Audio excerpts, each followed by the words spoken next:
Hello बच्चों, तो कैसे हो आप सब लोग। आशा करता हूँ सब बढ़िया होंगे एंड वेलकम टू माय प्यारा सा चैनल जिसका नाम है नीट फ्लिक्स एकेडमी।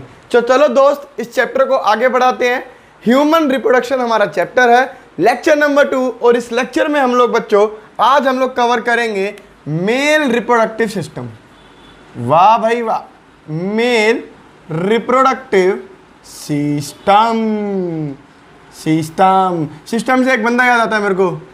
वो कौन है जो बहुत हाइप में चला था अभी, है ना? वो बिग बॉस में था, क्या किस में था? एल्विश यादव, है ना? दुनिया के सभी चबूतरों ने उसको वोट दिया। मैं तो खैर बिग बॉस देखता ही नहीं हूँ, मुझे पसंद ही नहीं आता। पता नहीं, मैं सोचता हूँ लोग वोट करते क्यों है, क्या मज़ा क्या आता है उन लोगों को देखने में। खैर छोड़ो, अपने को क्या, अपना जो मेन मोटिव रहेगा वो आज क्या पढ़ने को रहेगा, मेल रिप्रोडक्टिव सिस्टम। ठीक है। एक बार मैं ऐसी कभी कोचिंग में पढ़ा रहा था, तो मेल रिप्रोडक्टिव सिस्टम मैंने जैसे ही बोला, एक लड़का कहता सर मेरे को तो आता है। मैंने कहा क्या आता है? कहता सर हम मेल ही तो हैं, अब हमें क्या पढ़ना है इसके बारे में। तो मैंने उससे 2-3 सवाल पूछे, उसकी बत्ती गुल हो गई। कहता ऐसा भी होता है क्या? चलो ध्यान दो इधर। चलो बच्चों, मेल रिप्रोडक्टिव सिस्टम।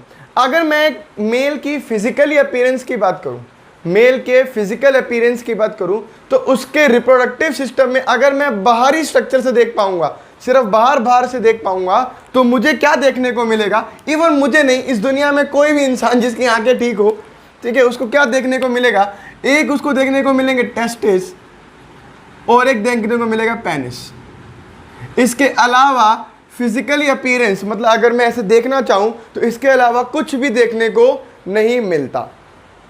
बट दोस्त एक्चुअली में जो बात है वो बहुत अलग है।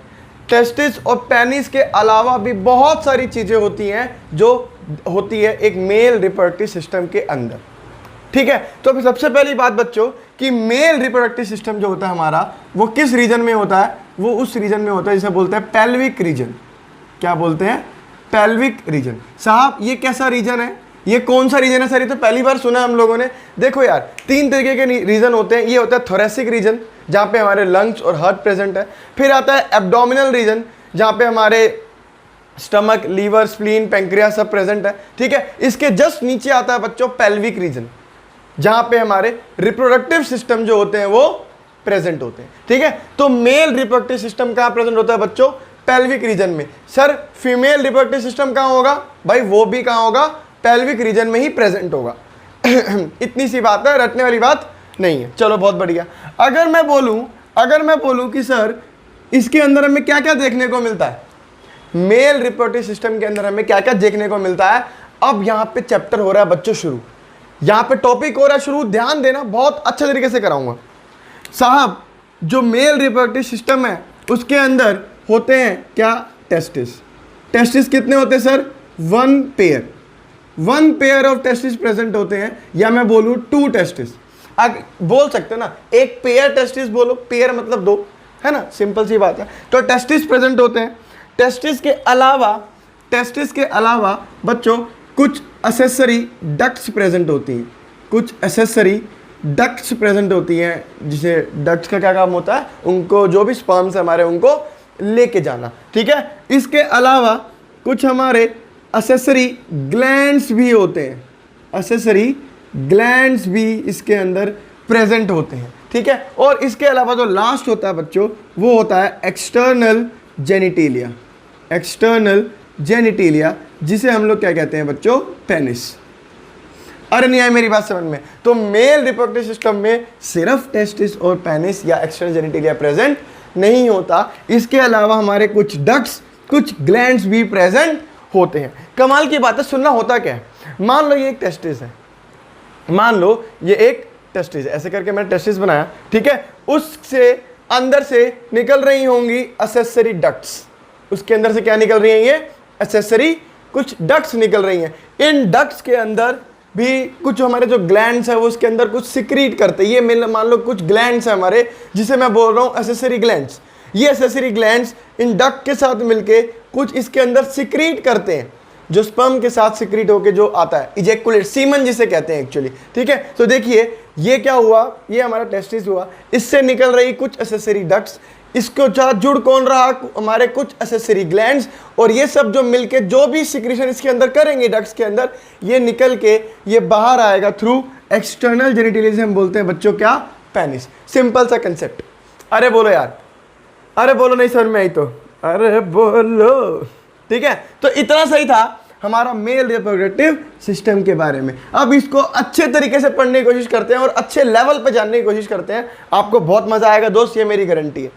आपको बहुत मजा आएगा दोस्त, ये मेरी गारंटी है। चलो मिटा दूं इसको, मिटा दूं इसको। 3 2 1 चलो मिटा रहा हूं।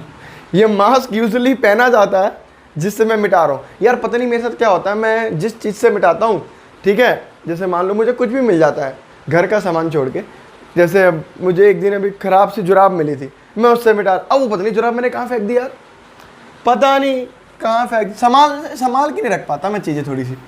मैंने थोड़ा ऐसा ही से हूँ, मतलब काम किया फेंक दिया, काम किया और फेंक दिया। तुम ऐसा मत बनना भाई, थोड़ा जिम्मेदार बनो, मेरी तरह मत बनना। ठीक है, चलो भाई स्टार्ट कर रहे हैं विद द टॉपिक बच्चों, जिसका नाम है टेस्टिस। बहुत इंपॉर्टेंट बातें हैं, बहुत मजा आएगा आप लोगों को पढ़ने में। इससे आसान आपको मिल भी सकता है कोई पढ़ा दे बट मेरी गारंटी है कोई मिलेगा नहीं। चलो बच्चों, चलो स्टार्ट कर रहे हैं। बच्चों टेस्टिस जो होते हैं, मैंने आपको बता दिया 2 इन नंबर, 2 होते हैं, या फिर मैं बोलूं 1 पेयर।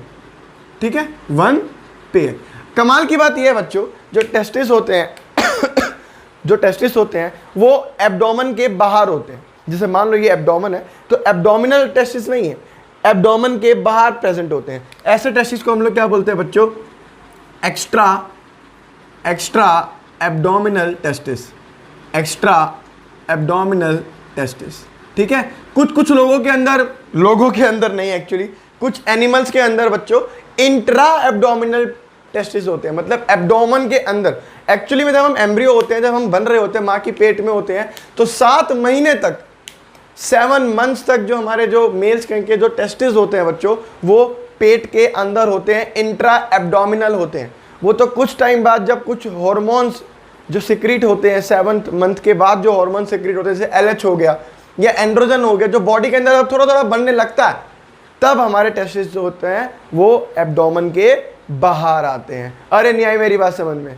ठीक है, तो हमारे में भी इंट्रा एब्डोमिनल होते हैं, बट कब तक, जब तक हम लोग एम्ब्रियो होते हैं, करीब 7 महीने तक। ऐसा है, कुछ किताबें लिखती हैं। ठीक है, तो एक्स्ट्रा एब्डोमिनल टेस्टिस है। एक्स्ट्रा एब्डोमिनल मतलब एब्डोमेन से बाहर है, एब्डोमेन से क्या है, बाहर है।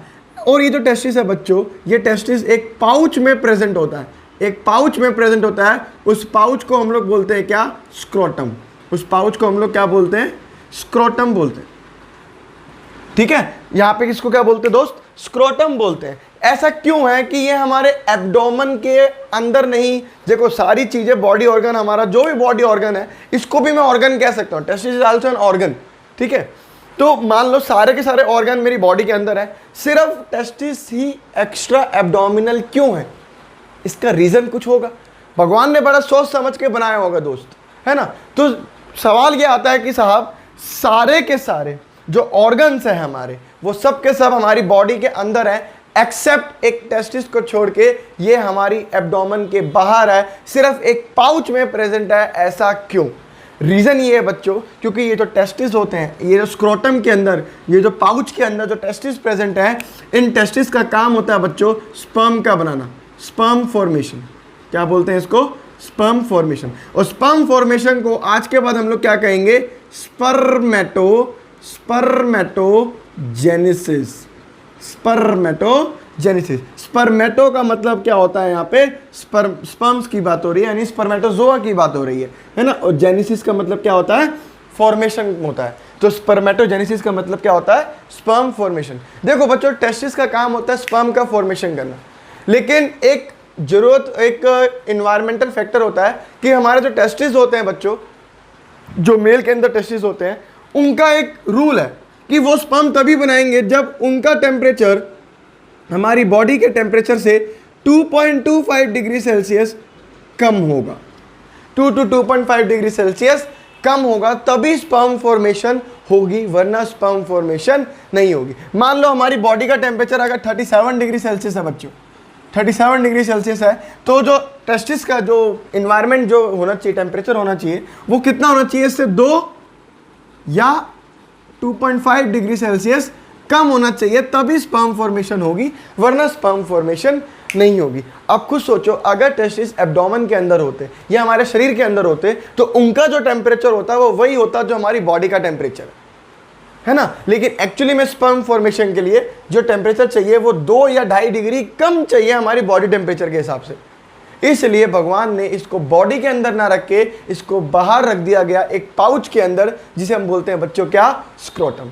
ऐसा क्या है सर कि स्क्रोटम में टेस्टिस का जो टेम्परेचर है वो थोड़ा सा कम रहता है, ऐसा क्या है, ऐसा क्या रीज़न क्या है? इसका रीज़न ये है बच्चों कि जो स्क्रोटम है वहाँ पे एडिपोज टिश्यू नहीं होते, एडिपोज टिश्यू एब्सेंट होते हैं। आपको पता है एडिपोज टिश्यू का फैट से रिलेशन होता है कुछ, क्या पढ़ाऊंगा, इसको पढ़ाऊंगा जरूर, अभी इतना समझ लो, एडिपोज टिश्यू का कुछ रिलेशन होता है फैट से।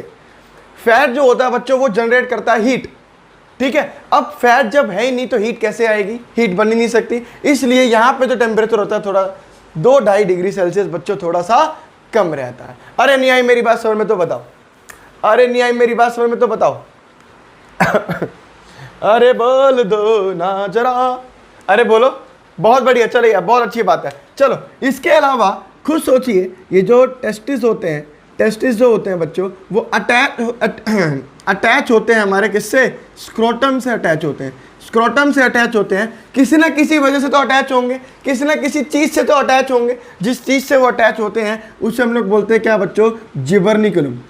क्या बोलते हैं, जिबर्निकुलम। जिबर्निकुलम से हमारे जो टेस्टिस होते हैं वो अटैच होते हैं किससे, स्टोमेटा कह रहा हूँ, स्क्रोटम से जो अटैच होते हैं हमारे testis with the help of gubernaculum. अरे नहीं मेरी बात समझ में, बात रटने वाली बात है ये आप रट सकते हैं यहाँ पे जिबर्निकुलम, ठीक है। इसके अलावा बच्चों टेस्टिस के अंदर 2 मसल्स पाई जाती हैं जिसे बोलते हैं cremaster muscle and dartos muscle, cremaster and dartos muscle. बच्चों इनका काम होता है कि टेस्टिस को शेप में रखना, या टेस्टिस को शेप में नहीं बोले जाए तो बोलेंगे कि टेस्टिस को पोजीशन में रखने का काम इनका है। टेस्टिस को पोजीशन में रखने का काम हमारी 2 मसल करती है जिसका नाम है dartos muscle and cremaster muscle. Actually में होता क्या है, जब ठंड आती है, देखो लड़कों तुम लोगों ने बड़ा फील किया होगा इस चीज़ को, ठीक है। होता क्या है, जब जब ठंड आती है तो ठंड आने के टाइम पे क्या होता है बच्चों, जो हमारे टेस्टिस हैं वो थोड़े से ऊपर की तरफ मूव कर जाते हैं। ये सच्चाई है, ठीक है। और आप लोग को जानना चाहिए इस चीज़ को कि ऐसा क्यों हो रहा है।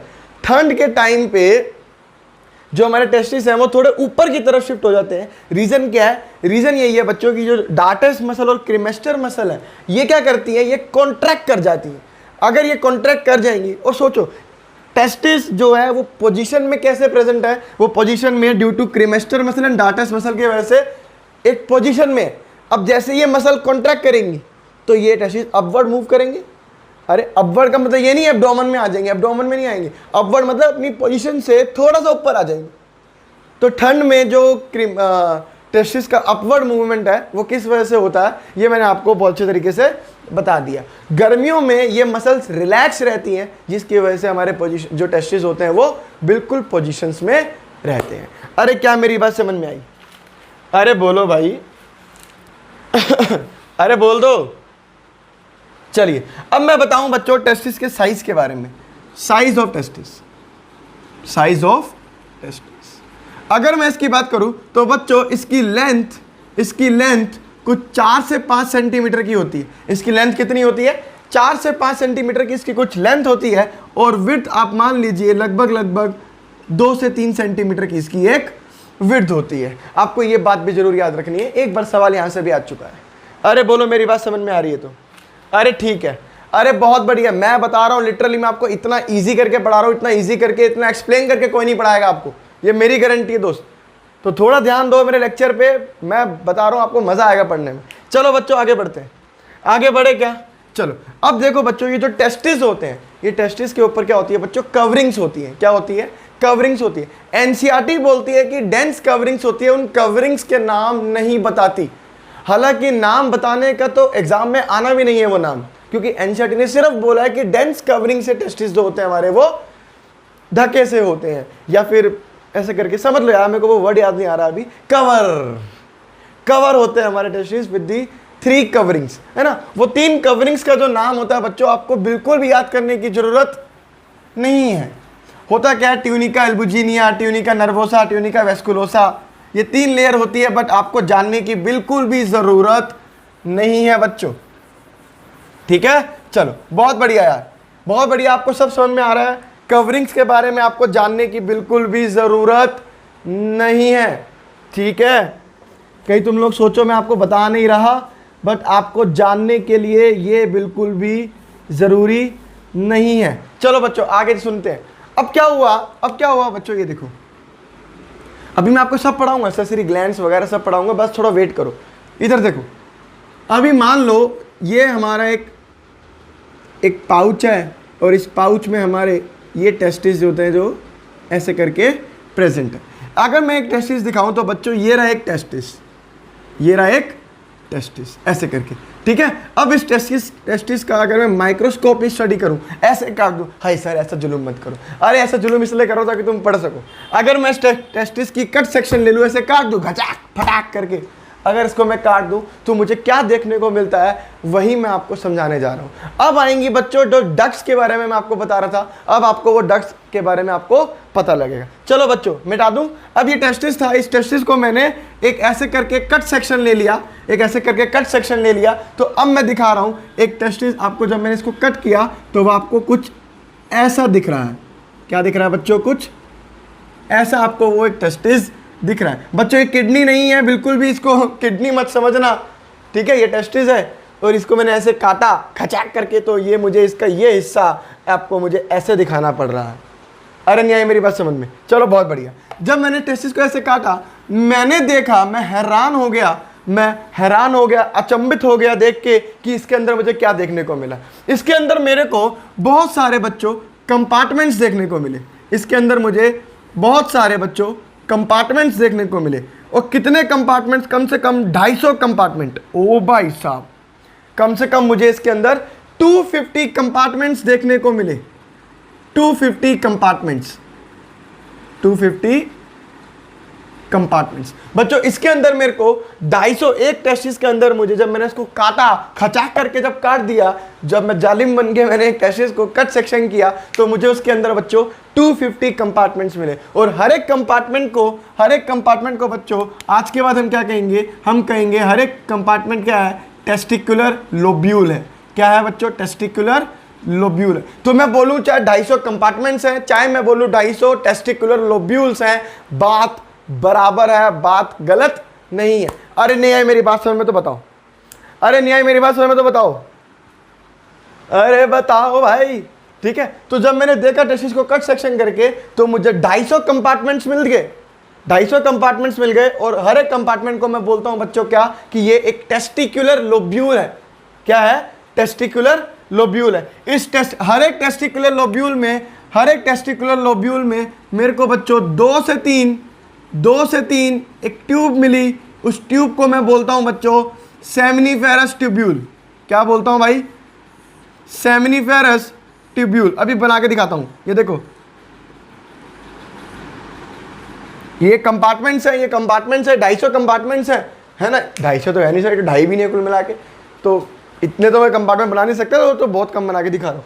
हर एक कंपार्टमेंट के अंदर मेरे को 2 या 3 सेमिनिफेरस ट्यूब्यूल मिली, 2 या 3 सेमिनिफेरस ट्यूब्यूल। 2 to 3, यहाँ 3 कर देता हूँ, ये देखिए 2 to 3 सेमिनिफेरस ट्यूब्यूल्स मिली मुझे इसके अंदर। अरे मेरी बात समझ में आ गई दोस्त, अरे बोलो, कितना अच्छा डायग्राम बना रहा हूँ मैं, देख लीजिए, पढ़ने में भी आपको मज़ा आएगा। इधर 3 बना देता हूँ, ठीक है, इधर फिर से 2 बना देता हूँ, इधर फिर से 3 बना देता हूँ, 1 2 3।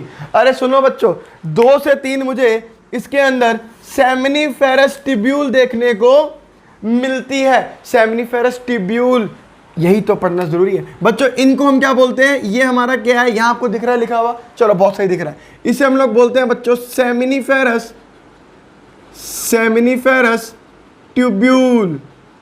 सेमिनिफेरस ट्यूब्यूल बच्चों, सेमिनिफेरस ट्यूब्यूल के अंदर ही स्पर्म्स होते हैं या बनते हैं। अरे नहीं आई मेरी बात समझ में, सेमिनिफेरस ट्यूब्यूल के अंदर ही स्पर्म्स का जन्म होता है या स्पर्म्स बनते हैं हमारे। अरे नहीं आई मेरी बात समझ में, तो सेमिनिफेरस ट्यूब्यूल के अंदर स्पर्म्स बनते हैं। तो टेस्टिस का मेन काम क्या है? स्पर्म को बनाना, और वो स्पर्म किस में बन रहे हैं? सेमिनिफेरस ट्यूब्यूल में। तो भाई क्या मैं ये लाइन बोलने में चूकूं? क्या मैं ये लाइन बोलने में सोचूं बिल्कुल भी कि सेमिनिफेरस ट्यूब्यूल जो है बच्चों वो हमारा स्ट्रक्चरल एंड फंक्शनल यूनिट है। Structural and functional unit of testis. अरे बोलो, क्या ये लाइन बिल्कुल गलत है? ये लाइन बिल्कुल गलत है क्या? भाई ये लाइन 1,00,000 रुपए की बात है और ये बिल्कुल बात सही है भाई। Structural and functional unit of testis is seminiferous tubule. क्यों? क्योंकि इसी के अंदर हमारे स्पर्म्स बनने हैं। तो ये ऑफ कोर्स सी बात है, हमारा स्ट्रक्चरल एंड फंक्शनल यूनिट होगा। बहुत बढ़िया, बहुत अच्छे से तुम ध्यान दे रहे हो, बहुत अच्छे से पढ़ रहे हो, और मैं शायद थोड़ा अच्छा पढ़ा भी रहा हूं। चलो इधर ध्यान दो। चलो सेमिनिफेरस ट्यूब्यूल की बात करूं तो मैं एक सेमिनिफेरस ट्यूब्यूल को पकड़ के यहाँ पे जूम कर देता हूं। एक सेमिनिफेरस ट्यूब्यूल को पकड़ के मैं यहाँ पे बच्चों क्या कर रहा हूं? जूम कर दे रहा हूं। जूम करके ध्यान दो, इधर दो, ध्यान दो, इधर इधर इधर ध्यान दो, इधर देखो। ये एक सेमिनिफेरस ट्यूब्यूल है, खचाक। ये एक सेमिनिफेरस ट्यूब्यूल है। ये क्या है? ये एक सेमिनिफेरस ट्यूब्यूल है। सेमिनिफेरस ट्यूब्यूल की जो अंदर की जो लाइनिंग है बच्चों, यहाँ पे दो तरीके की लाइन प्रेजेंट होती है। यहाँ पे दो तरीके की सेल्स की लाइनिंग कवरिंग होती है।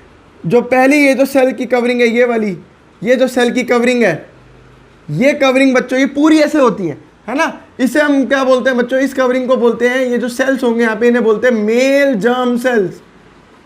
क्या बोलेंगे बच्चों?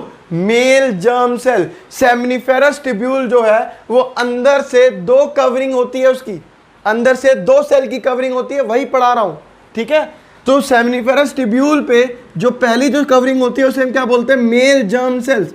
ये मेल जर्म सेल्स आगे जाके क्या बनाएंगे बच्चों? स्पर्म बनाएंगे, तो हेल्प करेंगे स्पर्मेटोजेनेसिस में। होता क्या है एक्चुअली में? देखो, इन मेल जर्म सेल्स के अंदर, जिन्हें हम लोग स्पर्मेटोगोनिया कहते हैं, मेल जर्म सेल्स क्या होते हैं बच्चों? स्पर्मेटोगोनिया या स्पर्मेटोगोनियम। स्पर्मेटोगोनिया या स्पर्मेटोगोनियम। इधर सुनो, ये जो मेल जर्म सेल्स है, मेल जर्म सेल्स बोलूं या मैं बोलूं ये स्पर्मेटोगोनिया, एक ही बात है। अरे नहीं है मेरी बात समझ में? अरे कंसेप्ट है बच्चों, कंसेप्ट है, ध्यान दे लो, ध्यान। ये मेल जर्म सेल्स बोलूं या मैं बोलूं कि ये स्पर्मेटोगोनिया, इनके अंदर बच्चों मियोसिस होती है। इनके अंदर बच्चों क्या होती है दोस्त? मियोसिस होती है। और ये मियोसिस करके बनाते क्या हैं? स्पर्म्स बनते हैं। ये क्या बनते हैं आगे जाके? स्पर्म्स बनते हैं। तो स्पर्मेटोगोनिया या स्पर्मेटोगोनियम से स्पर्म्स का बनना, इसलिए मैं आपको पहले ही कह रहा था, स्पर्म फॉर्मेशन को हम लोग बोलते हैं स्पर्मेटोजेनेसिस। तो मेल जर्म सेल्स हमारे क्या करेंगे बच्चों? स्पर्मेटोजेनेसिस करेंगे। अरे भाई कंसेप्ट गारंटी समझ में आया होगा, मैं विश्वास नहीं करता तुम समझ ना आए हो तो। अरे बोलो, अरे आगे मुझे पता है तुम समझदार हो यार, मेरी तरह थोड़ी हो, ठीक है? तो स्पर्मेटोगोनिया, मेल जर्म सेल्स में मियोसिस हुई, स्पर्म्स बन गए, इसको बोलते हैं स्पर्मेटोजेनेसिस। अगले जो लेयर, जो अगली जो सेल्स की जो कवरिंग होती है बच्चों, यहाँ नीचे होती है। इन कवरिंग की ये जो अगले सेल्स है यहाँ पे, ये सेल्स होते हैं। इन सेल्स को हम लोग क्या बोलते हैं बच्चों? इन सेल्स को हम लोग बोलते हैं सर्टोली सेल्स। क्या बोलते हैं भाई? Sertoli cells. सर्टोली सेल्स बोलूं या इसका एक और प्यारा सा नाम है नर्स सेल्स। क्या नाम है भैया? Nurse cells. अरे नहीं आए मेरी बात समझ में?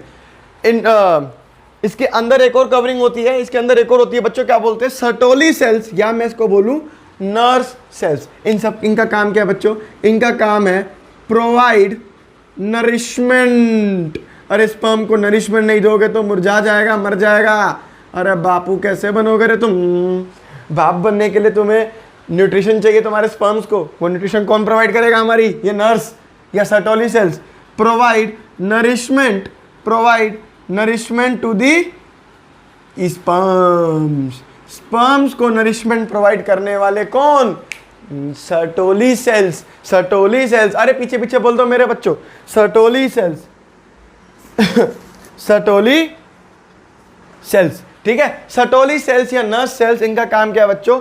नरिशमेंट प्रोवाइड करना। क्या प्रोवाइड करना? नरिशमेंट प्रोवाइड करना। इसके अलावा बच्चों एक सवाल आता है जो कि बहुत बार पूछ लिए है नीट वालों ने, ठीक है? एनसीईआरटी तो सिर्फ लिख के देती है कि सर्टोली सेल्स के और भी इम्यूनोलॉजिकल काम है, इम्यूनोलॉजिकली और भी सर्टोली सेल्स के काम है। तो इम्यूनोलॉजिकली की बात करूं मैं तो सर्टोली सेल्स हमारे सर्टोली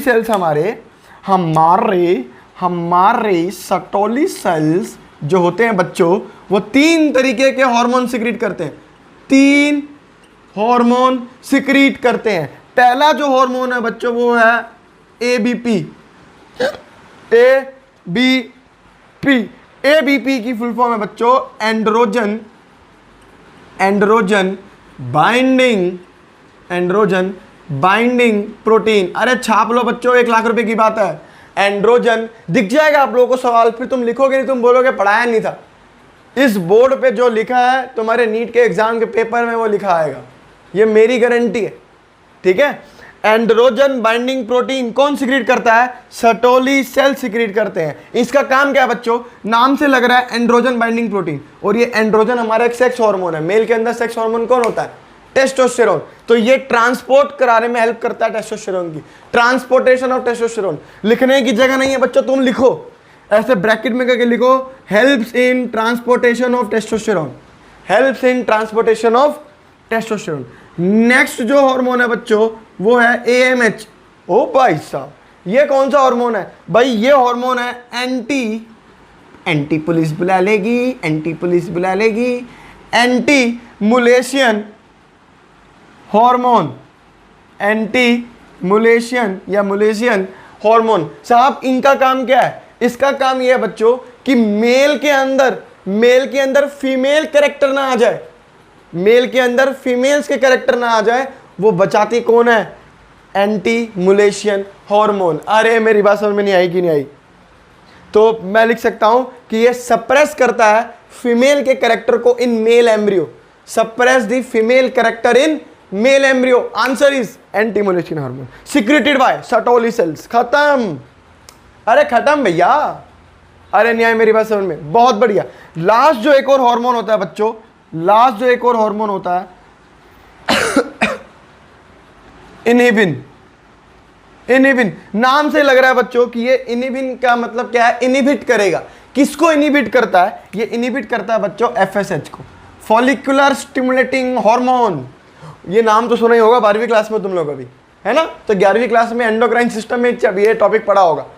इधर नहीं पढ़ाऊंगा, पढ़ाऊंगा, टेंशन मत लो, जब टाइम आएगा तब पढ़ाऊंगा, अभी नहीं पढ़ाऊंगा। तो फॉलिकुलर स्टिमुलेटिंग हार्मोन को ये इनहिबिट करता है, और फॉलिकुलर स्टिमुलेटिंग हार्मोन बच्चों स्पर्मेटोजेनेसिस में हेल्प करती है, स्पर्म फॉर्मेशन में हेल्प करती है। तो ये जो हार्मोन है, अगर स्पर्म के ज़्यादा बन गए हैं या अभी नहीं बनने चाहिए, है ना, उसका जो कंट्रोल करता है वो कौन करता है? हमारा इनहिबिन हार्मोन करता है। वो एफएसएच को इनहिबिट कर देता है, जिसकी वजह से स्पर्मेटोजेनेसिस रुक जाती है।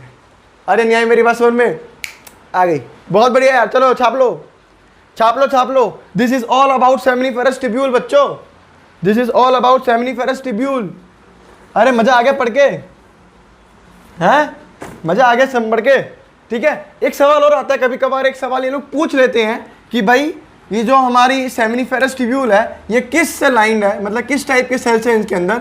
बच्चों simple cuboidal epithelium, simple cuboidal epithelium की लेयर होती है, सिंपल क्यूबॉइडल एपिथेलियम की लेयर होती है जो बच्चों एक्ट करती है, act as a germinal epithelium, act as a germinal epithelium. साहब ये जर्माइनल एपिथेलियम क्या होता है? ऐसी एपिथेलियम, ऐसी लेयर सेल्स जो जर्म सेल्स बनाने में हेल्प करें, यानी गैमेट्स बनाने में हेल्प करें, उन्हें हम क्या बोलते हैं?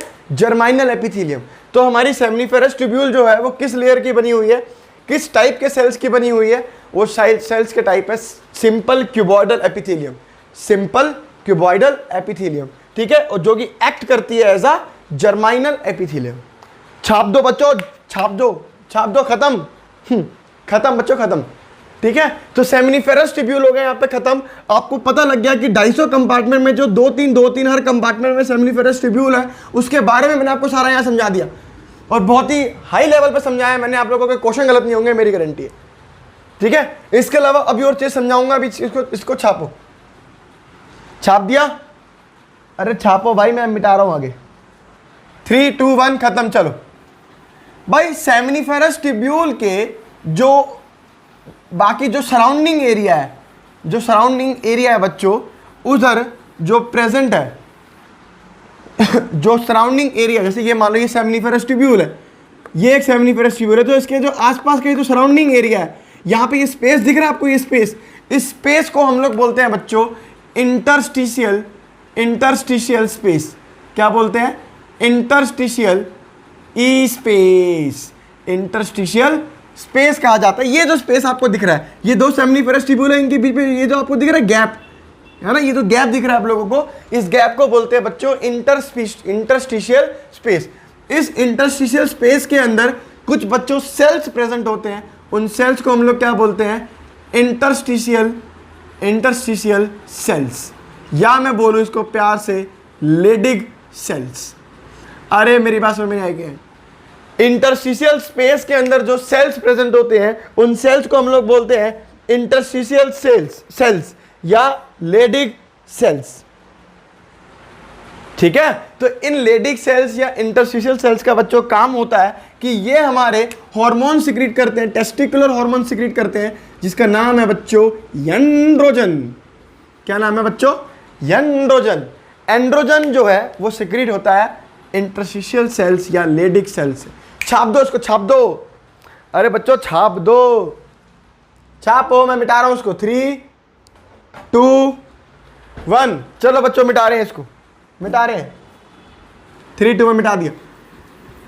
अब आगे पढ़ते हैं, अब आगे पढ़ते हैं। साहब टेस्टिस के बारे में बता रहा हूं, आप लोगों को गारंटी मजा आ रहा होगा, ठीक है, क्योंकि मैं आपको थोड़ा काफी इंटरेस्टिंग वे में पढ़ा रहा हूं, और ये ऑफ कोर्स ये बात है, इंटरेस्ट वाला चैप्टर है भी।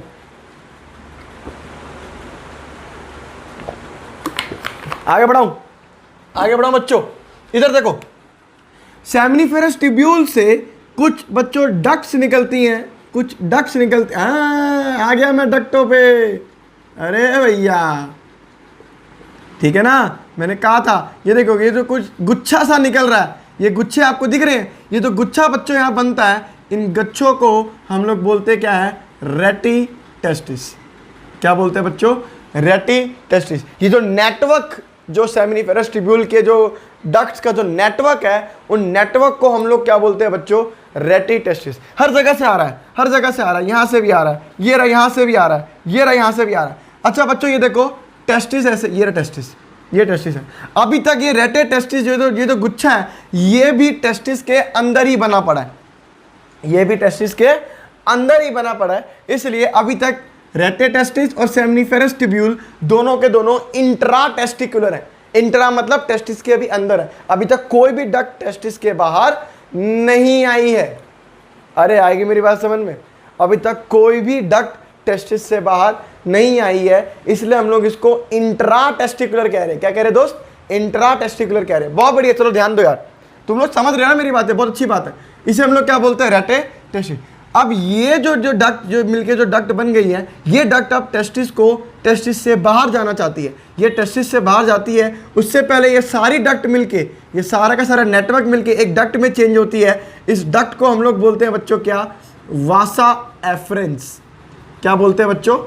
वासा एफरेंस। ये वासा एफरेंस जो है अभी भी ये टेस्टिस के बाहर नहीं गई है, तो ये वासा एफरेंस भी हमारी टेस्टिस के अंदर ही प्रेजेंट है। इस वासा एफरेंस के बाद जो हमारी जो भी डक्ट होती है वो निकलती है बाहर। अब ये जो है, अब ये टेस्टिस के बाहर गई। अभी तक सारा का सारा चीज़ें टेस्टिस के अंदर ही हो रहा था, वासा एफरेंस के बाद जाके टेस्टिस के बाहर पहली डक्ट गई, जिसे हम लोग बोलते हैं बच्चों epididymis.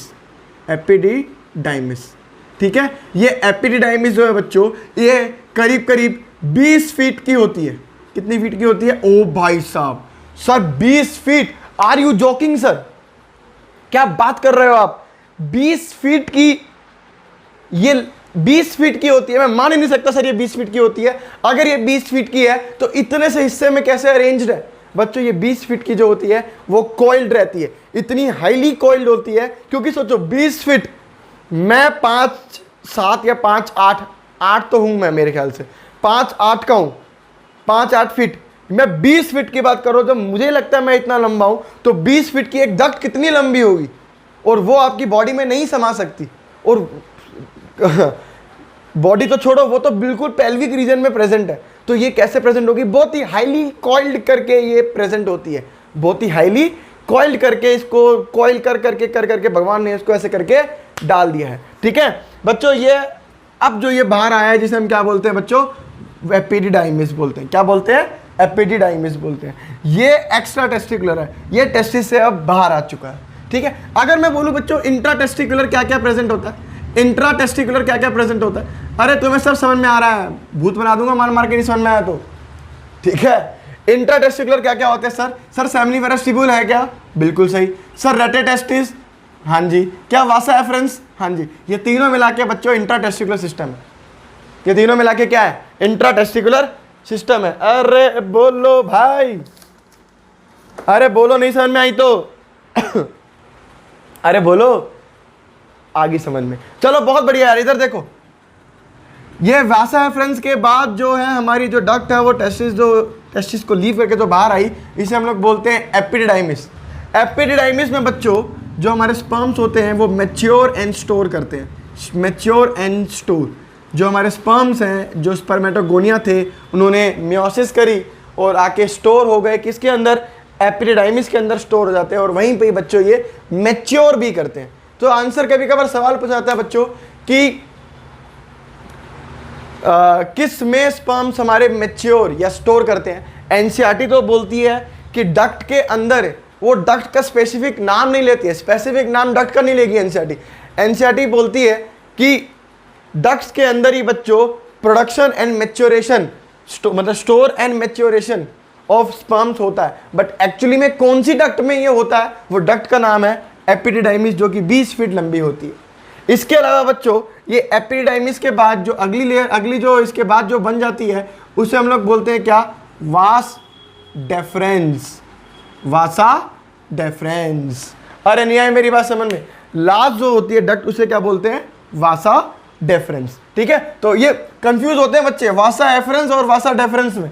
Vasa एफरेंस is intra testicular, testis के अंदर ही प्रेजेंट है वासा एफरेंस। या मैं ऐसा बोलूं कि रेटे टेस्टिस जो झुंड था, जो नेटवर्क था ट्यूब का, उसका बाहर निकलने का रास्ता वासा एफरेंस था। लेकिन एपिडाइमिस के बाद जो बनता है वो क्या बनता है बच्चों? वासा डेफरेंस। अब देखो समझ में तो ऐसा आ रहा है आपको कि सेमिनिफेरस ट्यूब्यूल में स्पर्म बने, उसके बाद रेटे टेस्टिस में आए, रेटे टेस्टिस के बाद वासा एफरेंस में आए, उसके बाद हमारे एपिडाइमिस में आए, और उसके बाद हमारे वासा डेफरेंस में आए। तो एक तरीके से बच्चों ये पाथवे है, पूरे तरीके से पाथवे लिखवा दूंगा, टेंशन मत लो।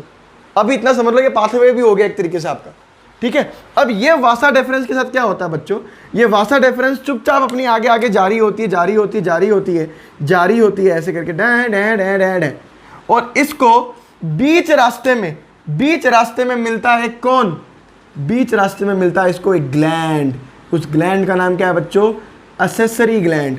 उस ग्लैंड का नाम क्या है? Accessory gland. मैंने बताया ना असेसरी ग्लैंड प्रेजेंट होते हैं। इस ग्लैंड का नाम होता है बच्चों सेमाइनल वेसिकल। क्या नाम होता है इस ग्लैंड का? नाम दिख रहा है? थोड़ा ऊपर करके लेना पड़ेगा बच्चों। इस ग्लैंड का नाम होता है, यहाँ दिख रहा है? हाँ यहाँ दिख रहा है, सेमाइनल वेसिकल। यहाँ पे ग्लैंड प्रेजेंट होता है जिसे हम बोलते हैं बच्चों सेमाइनल वेसिकल। और वो सेमाइनल वेसिकल अपनी डक्ट दे देता है किसको?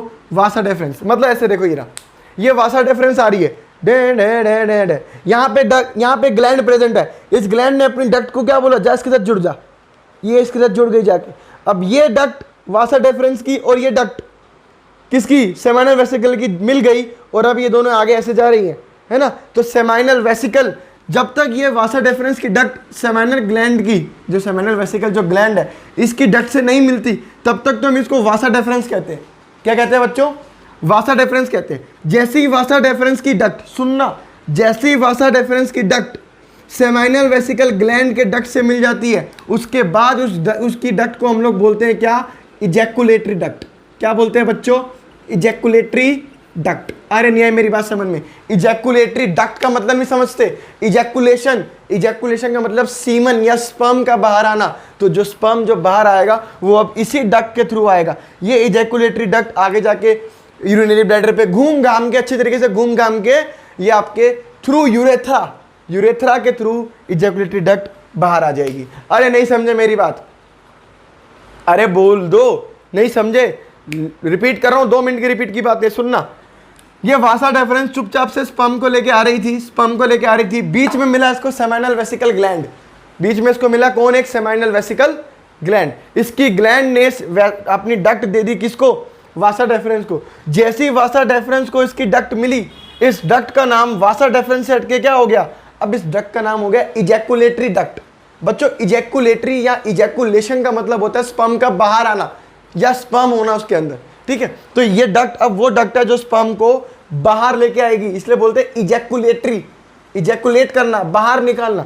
तो ये अब जो इजैकुलेटरी डक्ट है ये पूरी तरीके से घूम घाम के यूरिनरी ब्लैडर पे से गोल चक्कर मार के, ठीक है, वो गोल चक्कर मारने के बाद हमारे यूरेथ्रा के थ्रू हमारे स्पर्म को ये बाहर फेंकेगी। Concept clear? अरे बोलो बच्चों, कंसेप्ट क्लियर कि नहीं? अरे भैया कंसेप्ट क्लियर। मिटा दूं क्या इसको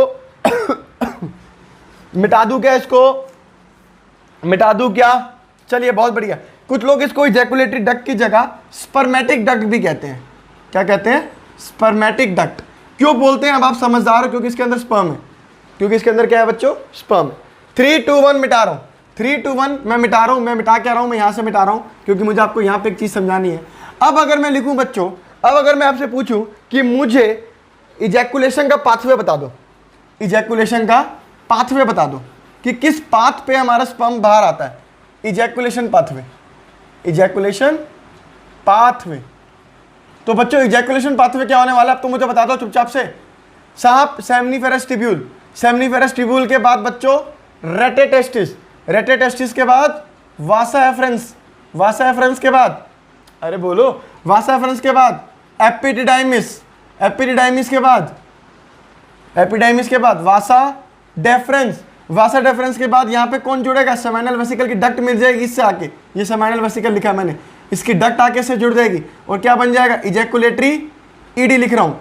ये इरेक्टाइल डिस्फंक्शन नहीं है भाई, ये इजैकुलेटरी डक्ट, या मैं इसको बोलूँ स्पर्मेटिक डक्ट। और ये स्पर्मेटिक डक्ट हमारी आगे जाके यूरेथ्रा में खुलेगी और यूरेथ्रा से ये बाहर हो जाएगा, स्पर्म हमारा क्या हो जाएगा, बाहर हो जाएगा। तो कभी कभार इजैकुलेटरी पाथवे पूछ लेते हैं, इसको इधर कर देंगे, इसको इधर कर देंगे, इसको इधर कर देंगे, चेंज कर देंगे, और आपको अच्छी तरीके से पता है कि एक पाथवे क्या होता है, एक पाथवे क्या होता है स्पर्म का, आपको बहुत अच्छे तरीके से समझ में आ गया।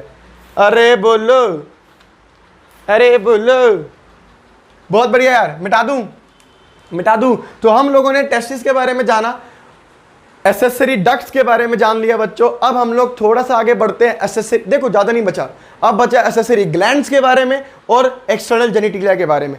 बहुत छोटे टॉपिक है ये, इसलिए जल्दी कवर हो जाएंगे, ध्यान देना, टाइम वेस्ट नहीं करवा रहा हूँ, बहुत अच्छे तरीके से समझा रहा हूँ और पढ़ा रहा हूँ। चलो बच्चों, एसेसरी डक्ट्स हो गई, next topic is accessory glands, next topic is accessory glands. मिटा रहा हूँ बच्चों। मिटाने से पहले आपको एक जरा एनसीईआरटी का एक प्यारा सा डायग्राम समझा दूं, एनसीईआरटी का एक प्यारा सा डायग्राम समझा दूं जो कि आपको समझना बहुत ज़्यादा मेरे हिसाब से ज़रूरी होता है, मेरे हिसाब से बहुत ज़्यादा ज़रूरी होता है। बच्चों देखो, ये आपका सेमनीफेरस ट्यूब्यूल का कट सेक्शन है, ये माइक्रोस्कोपिक व्यू है। देखो बच्चों, ये अलग अलग कंपार्टमेंट्स दिख रहे हैं आपको, ये पिंक कलर के, ये एक कंपार्टमेंट, ये एक कंपार्टमेंट, ये एक कंपार्टमेंट।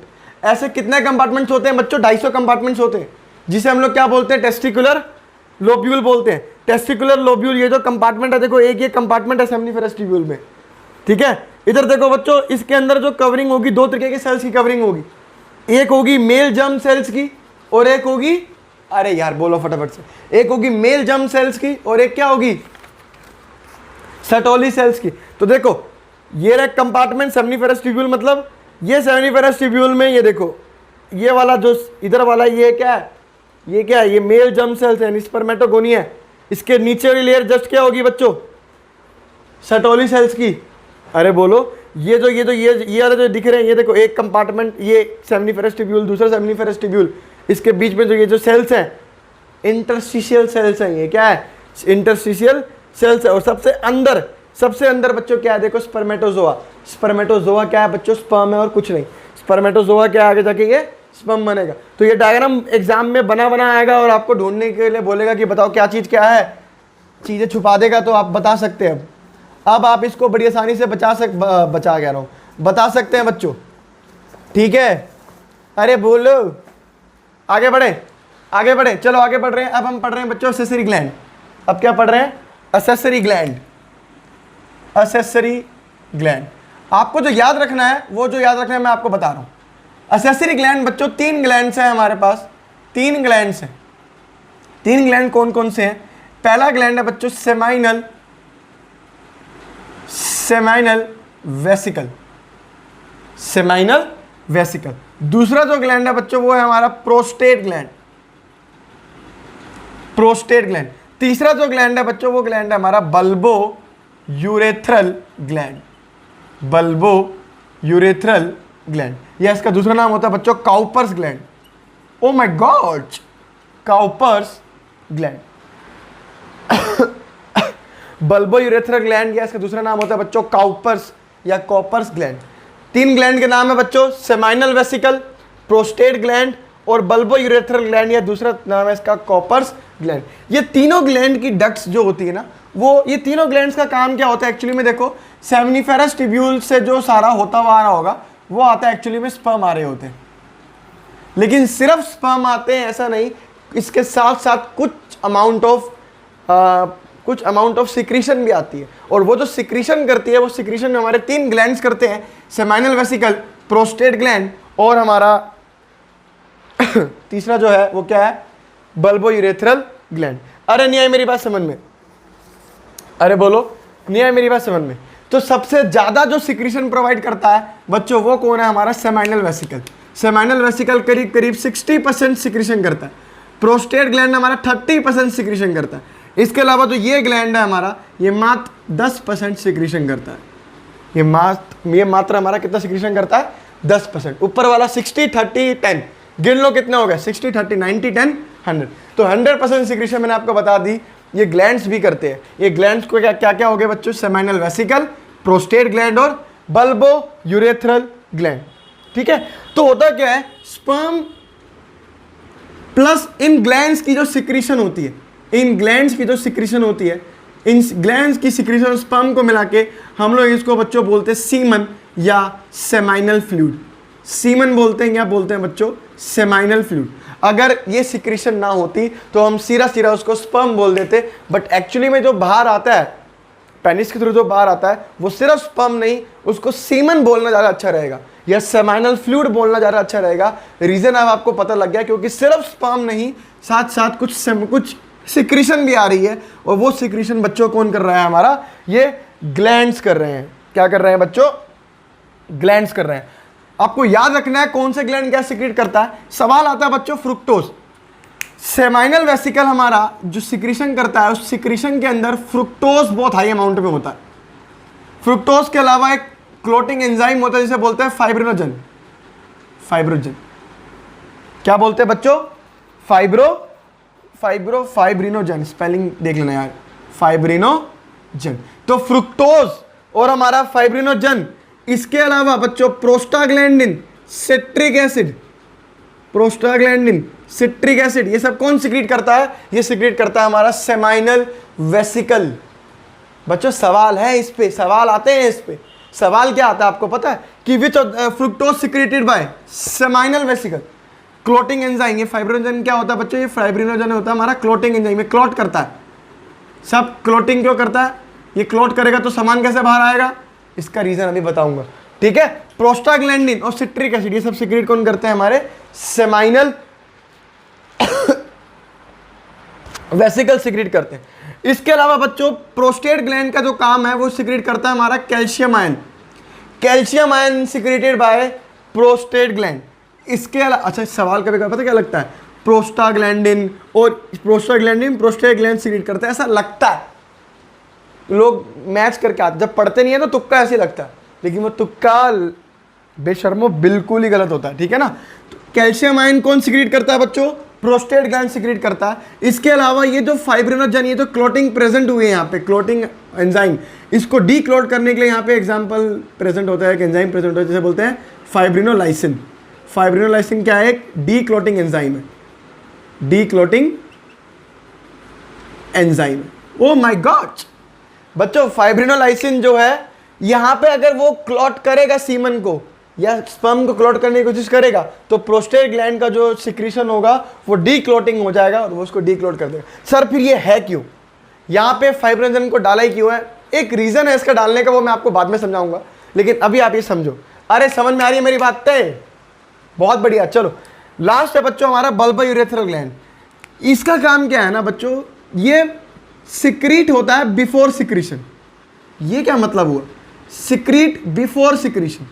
एक्चुअली में होता क्या है, जब सेमाइनल वेसिकल भी सिक्रीशन नहीं करता उससे पहले इसका सिक्रीशन चालू हो जाता है।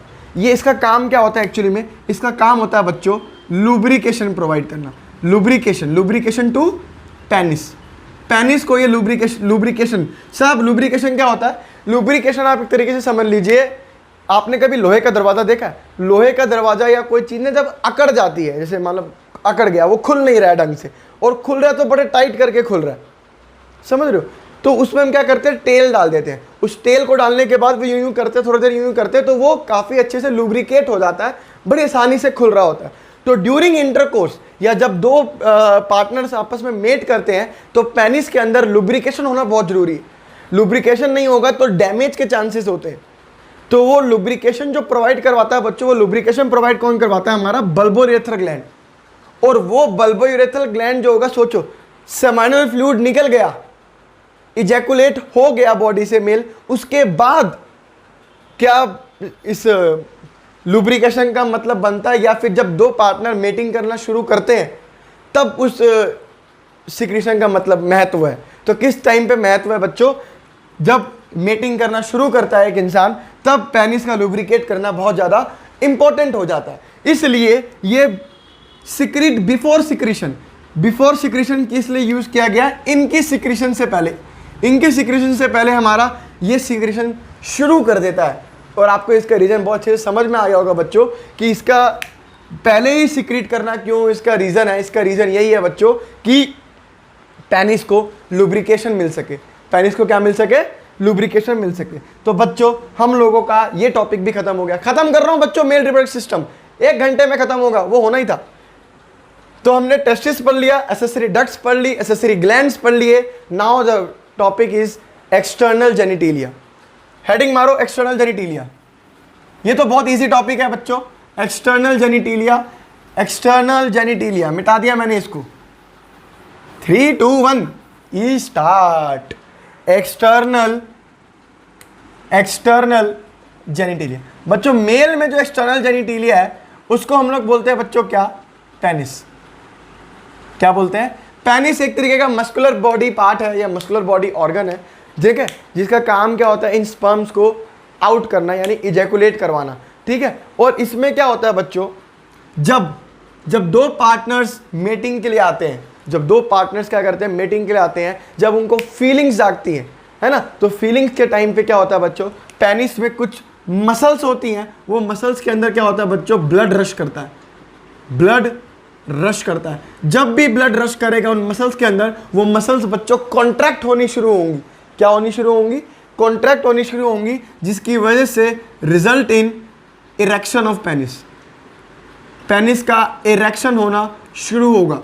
तो सवाल आता है कि इरेक्शन ऑफ पेनिस क्यों होता है बच्चों? क्योंकि उनके अंदर ब्लड रश होता है। जैसे ये ब्लड रश करता है तो पेनिस के अंदर बच्चों इरेक्शन आना शुरू होता है। तो अगर मैं बोलूँ ये ब्लड रश और इरेक्शन ऑफ पेनिस जब होता है तो ये किस कंडीशन, क्या कोई पाथवे है जो फॉलो करता होगा? आपको पता होगा parasympathetic nervous system. Under the control of parasympathetic nervous system penis का इरेक्शन होता है। Under the control of parasympathetic nervous system, ठीक है। अच्छा अगर मैं बोलूँ इजैकुलेशन बच्चों, इजैकुलेशन किसके कंट्रोल में होता है? इजैकुलेशन जो कंट्रोल में होता है वो होता है बच्चों sympathetic nervous system. Sympathetic nervous system के अंदर इजैकुलेशन का कंट्रोल होता है और पैरासिम्पैथेटिक नर्वस सिस्टम में इरेक्शन ऑफ पेनिस का। अरे न्याय मेरी बात समझ में? बहुत बढ़िया, खत्म कर रहा हूँ बच्चों, खत्म कर, ज़्यादा टाइम नहीं है मेरे पास अभी, ठीक है। तो इजैकुलेशन जो करवाता है इन द प्रेजेंस ऑफ या under the control of sympathetic nervous system, और erection of penis parasympathetic nervous system. Erection of penis क्यों हो रहा है, कैसे हो रहा है, क्यों हो रहा है? रीजन क्या है इसका? कि उसके अंदर बहुत तेजी से ब्लड रश करा है ड्यू टू सम फीलिंग्स और ड्यू टू सम हॉर्मोन्स। छाप लो इसको। पेनिस खत्म, नहीं पेनिस खत्म, थोड़ा सा बच गया। होता क्या है, जब पेनिस का स्ट्रक्चर देखते हैं तो ऐसा कुछ पेनिस का एक स्ट्रक्चर होता है, एक ट्यूब लाइक स्ट्रक्चर होता है, और इसके यहाँ पे एक थोड़ा सा एक मोटा सा एक स्ट्रक्चर होता है बच्चों। इसके एंटीरियर पार्ट पे एक मोटा सा स्ट्रक्चर होता है, एक फूला सा स्ट्रक्चर होता है, जिसे हम लोग बोलते हैं बच्चों ग्लैंस पेनिस। क्या बोलते हैं? Glans penis. एक उभरा हुआ स्ट्रक्चर होता है जिसे हम क्या बोलते हैं बच्चों? Glans penis. और ये ग्लैंस पेनिस में जो होता है ये बहुत ज़्यादा बच्चों सेंसिटिव होता है, बहुत ज़्यादा क्या होता है? सेंसिटिव होता है। क्यों? क्योंकि यहाँ पे बहुत सारी नर्व एंडिंग्स होती है, ठीक है। तो जो फीलिंग्स आती है, मेनली जो मेल में फीलिंग्स आती है, वो ड्यू टू ग्लैंस पेनिस की रबिंग की वजह से जो होती है वो मेल को फीलिंग आती है। तो ये जस्ट सिमिलर टू या जस्ट इक्विवेलेंट टू फीमेल के अंदर बच्चों एक क्लाइटोरिस होता है। फीमेल के अंदर क्या होता है बच्चों? क्लाइटोरिस होता है। क्लाइटोरिस जो फीमेल के अंदर जो फीलिंग्स आती है ड्यू टू मेटिंग, जब मेट कर रहे होते हैं जो, तो वो मेटिंग जब रब होता है फीमेल के अंदर क्लाइटोरिस, तो उनके अंदर बहुत ज़्यादा फीलिंग्स आती है। तो ग्लैंस पेनिस जो है हमारा वो इक्विवेलेंट है। वो क्या है बच्चों? इक्विवेलेंट है टू फीमेल के क्लाइटोरिस से। फीमेल के क्लाइटोरिस में भी बहुत सारी नर्व एंडिंग्स होती है जिनकी वजह से उनको काफ़ी ज़्यादा फीलिंग्स आती है, ठीक है बच्चों, या उत्तेजित जिसे बोलते हैं वो होती हैं। तो मेल के अंदर वो काम ग्लैंस पेनिस का होता है और फीमेल के अंदर वो काम हमारा क्लाइटोरिस करता है, ठीक है। तो इक्विवेलेंट के बारे में पूछते हैं कि ग्लैंस पेनिस का इक्विवेलेंट कौन है? तो जो ग्लैंस पेनिस का इक्विवेलेंट होता है वो होता है हमारा फीमेल में क्लाइटोरिस। चलिए बहुत बढ़िया। इसके अलावा मेल में ये जो पेनिस पे तो ग्लैंस पेनिस है, इसके ऊपर एक ऐसे करके एक स्किन प्रेजेंट होती है जो कि इन्फेक्शन से बचाती है ना। उसको हम लोग क्या बोलते हैं बच्चों? उस एक स्किन, एक पतली सी परत टाइप की होती है। इस स्किन को हम लोग बोलते हैं बच्चों फोर स्किन। इस स्किन को हम लोग क्या बोलते हैं बच्चों? ये हमारी एक फोर स्किन कहा जाता है। इसको क्या कहा जाता है? फोर स्किन कहा जाता है। छाप लो इसको, क्योंकि ये हो गया आपका खत्म। अब लास्ट टॉपिक मैं आपको बता रहा हूं, 2 मिनट ध्यान से सुन लो, मिटा रहा हूं उसको। 3, 2, 1 खत्म। अब आता है बच्चों सीमन के बारे में बताऊंगा आपको मैं, हल्का सा सीमन के बारे में बताऊंगा जो कि आपको जानना बहुत ज़्यादा ज़रूरी है। पता नहीं इस फ़ोन में क्या दिक्कत आ रही है, मैं फ़ोन में वीडियो बनाता हूं तो इस फ़ोन में थोड़ी सी वीडियो बन रही है फिर कट रही है, थोड़ी सी वीडियो बन रही है फिर कट रही है, बहुत ज़्यादा जोड़ना पड़ेगा मेरे को आज ये। चलो कोई नहीं, फटाफट से सुन लो। सीमन लास्ट टॉपिक है हमारा आज का बच्चों। सीमन क्या होता है बच्चों? सेमाइनल फ्लूइड, एक तरीके का सेमाइनल फ्लूइड जिसके अंदर स्पर्म सेल्स प्रेजेंट हो, उसे हम क्या बोलते हैं बच्चों? सीमन बोलते हैं। अगर मैं इसकी प्रॉपर्टीज एंड कॉम्पोजिशन की बात करूं, बच्चों इजी टॉपिक है इसलिए जल्दी करा रहा हूं, ज़्यादा कुछ इसके अंदर है नहीं। तो क्वांटिटी जो होती है इसकी बच्चों, क्वांटिटी जो होती है, जब मेल एक बार इजैकुलेट करता है तो मात्र 2 to 3 ml पर इजैकुलेट, 2 से 3 ml में ही इजैकुलेशन हो जाता है बच्चों, है ना। कोई 1-2 लीटर नहीं आता है, यूरिन नहीं है, ठीक है ना। तो जब मेल में जब सीमन बाहर आता है, एक बारी के अंदर जो आता है वो कितना आता है बच्चों? 2 से 3 ml आता है, ठीक है। इसका जो पीएच होता है बच्चों, वो बच्चों 8 होता है। 8 मतलब ये एल्कलाइन होता है, एसिडिक नहीं होता बच्चों, एल्कलाइन होता है। ये सवाल भी आ रखा है, आप लोगों को इसके बारे में पता होना चाहिए। ऑर्डर की बात करूं बच्चों, ऑर्डर की, एक स्मेल की इसकी बात करूं तो इसकी बड़ी अजीब सी फाउल स्मेल होता है, कोई खुशबूदार या गुलाब जल जैसा नहीं होता बिल्कुल भी, ठीक है। तो इसकी एक बड़ी अजीब सी खुशबू, जिसे फाउल स्मेलिंग कहते हैं, ठीक है। अच्छा कॉम्पोजिशन की बात करूं तो कॉम्पोजिशन अब आपको पता है बच्चों, सेमाइनल वेसिकल, प्रोस्टेट ग्लैंड और बल्बोयूरेथ्रल ग्लैंड या काउपर्स ग्लैंड, है ना। ये सब मिलके इसके अंदर कॉम्पोजिशन देंगे। ये देगा बच्चों 60%, ये देगा बच्चों 30% और ये देगा बच्चों 10%। अरे नहीं आई मेरी बात समझ में, ठीक है। तो ये सब आपका एक तरीके से प्रॉपर्टीज एंड कॉम्पोजिशन हो गया किसका बच्चों? सीमन का, कि 2 से 3 ml इजैकुलेट होगा, पीएच इसका 8 रहता है, ऑर्डर फाउल स्मेलिंग और कॉम्पोजिशन में ये सब आ जाता है। चलो बहुत बढ़िया। अगली बात बताऊंगा बच्चों मैं स्पर्म काउंट की। स्पर्म काउंट, पापा बनने का क्राइटेरिया समझाऊंगा आपको मैं यहाँ पे। पापा बनने का क्राइटेरिया है यहाँ पे कुछ होता क्या है बच्चों? 2 से 3 ml इजैकुलेट होता है। 2 से 3 ml इजैकुलेट में करीब करीब 200 से 300 मिलियन 200 से 300 मिलियन स्पर्म सेल्स होते हैं इस 2 से 3 2 से 3 ml के अंदर 200 से 300 मिलियन स्पर्म सेल्स बच्चों यहाँ पे प्रेजेंट होते हैं। उनमें से बच्चों 60% के जो स्पर्म्स होते हैं, 60% स्पर्म्स के बच्चों सिमिलर